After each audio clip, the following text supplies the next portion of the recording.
The ultimate backyard feast barbecue spare ribs. Nothing beats the smell of barbecue ribs smoking on the grill. It's a sure sign of a great meal to come.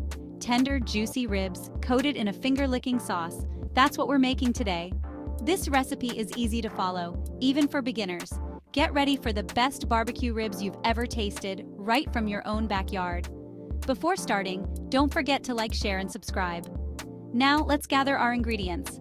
For the dry rub, we'll need paprika, brown sugar, garlic powder, onion powder, salt, and black pepper. The barbecue sauce calls for ketchup, apple cider vinegar, Worcestershire sauce, brown sugar, molasses, and a touch of liquid smoke. Of course, the star of the show is a rack of fresh spare ribs.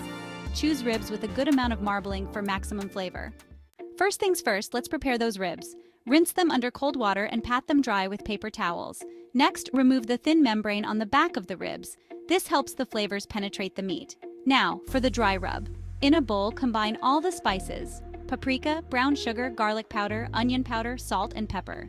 Sprinkle the rub generously over both sides of the ribs. Use your hands to massage the rub into the meat. This ensures every nook and cranny is seasoned to perfection. Let the ribs rest with the rub for at least 30 minutes, or even better, overnight in the refrigerator. This allows the flavors to really soak in. Low and slow is the secret to tender ribs. It's grilling time.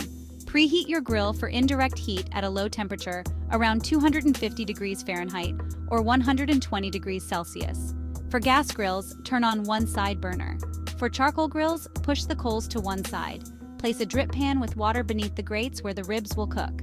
This helps keep the ribs moist and adds humidity to the grill. Place the ribs on the grill over indirect heat, meat side up. Close the lid and let them cook slowly for 3 to 4 hours. Resist the urge to peek too often. Maintaining a consistent temperature is key for tender ribs. You'll know the ribs are ready when the meat pulls back from the bones. While the ribs are smoking away, let's make our barbecue sauce. In a saucepan, combine ketchup, apple cider vinegar, Worcestershire sauce, brown sugar, molasses, and liquid smoke. Bring the mixture to a simmer over medium heat, stirring occasionally. Lower the heat and let the sauce simmer for 15 to 20 minutes, allowing it to thicken. Once the sauce has thickened, taste and adjust the seasonings as needed. You can add a pinch of cayenne pepper for extra heat, or a touch of honey for more sweetness. This sauce isn't just for ribs, it's fantastic on chicken, pulled pork, and even veggies. When the ribs are tender and pull back from the bone, it's time to sauce them up. Brush a generous amount of barbecue sauce over the ribs during the last 30 minutes of cooking. This will create a caramelized, sticky glaze. Once the ribs are cooked, remove them from the grill and let them rest for 10 to 15 minutes. Slice the ribs between the bones and serve them up.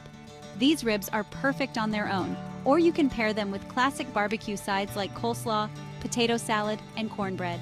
Enjoy the fruits of your labor and the deliciousness that is homemade barbecue spare ribs.